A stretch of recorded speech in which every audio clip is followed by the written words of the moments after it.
Alright guys, for this job you're going to need a piece of stainless brake line, a drill bit, a water tap, a water fitting, some JB Weld, a smaller drill bit, and a little bit of time. Hey guys, I'm Nick from Nasty Nick's Motorsports. I'm going to go ahead and show you how to do a 650SX X2 stock pipe mod. So the first thing you're going to do is go ahead and put the head pipe in a vise. You can take it off the exhaust manifold if you want. And we're going to go ahead and drill and tap threads into this back area here with the most metal. If you're doing it on an X2, I highly suggest putting it over here because it's going to hit the stock hole brace in the X2 if you do it right here. So we're going to go ahead and drill that right now and go from there.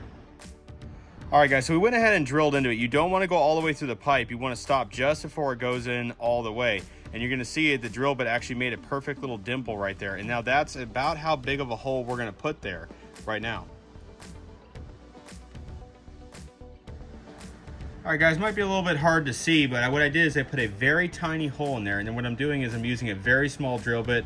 This is a 964 size. You're aiming for about the size of a low-speed jet on your carburetor. That way you could put a jet into that hole if you feel like it, but for this particular customer, we're just going to leave that open so that he gets good water flow. If he chooses to restrict that anyway, that'll be up to him. Alright guys, so you're going to go ahead and take your tap here. This is going to be an M10 by 1.0, depending on what fitting you're using. If you're using the stock one, it's going to be M10 by 1.0. And then you're just going to go ahead and run that tap in there. Give me 1 second, I ran this one once. And you're just going to go ahead and tap those threads. Should be pretty easy. It's aluminum, shouldn't give you too much resistance. So go ahead and tap that, and then you're going to run a water fitting into that. If you choose to use Teflon tape, that's fine, but you know, being in a jet ski, if it has a little bit of leakage, it's not a big deal. Alright, so we're going to go ahead and put the stock fitting in. And it fits pretty good. So we're going to go ahead and tighten that one up, and then the next part of this procedure is you're going to grab some JB Weld or some or epoxy. If you have a welder, you can, but I choose not to.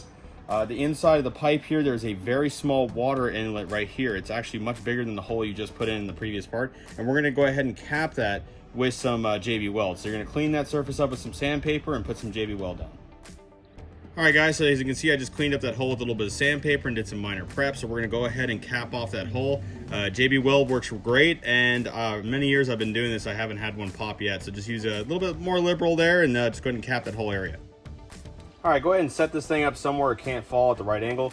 Mix you up a good pile of JB Weld, and this is a chopstick I'm using from our lunch. So I have way too much this year, but I can always do more than less. So go ahead and just kind of set that in there, and you want to make that nice and smooth and completely fill that area as much as you can. If you go over the area, it's not a big deal because it's not going to hurt it at all, but you don't want to put too much. So make sure you pull off a good amount of that and just kind of go take your time, make it nice and smooth, and that looks about pretty good. And that's going to go ahead and settle in, and then make sure it caps off nice and good. Good to go.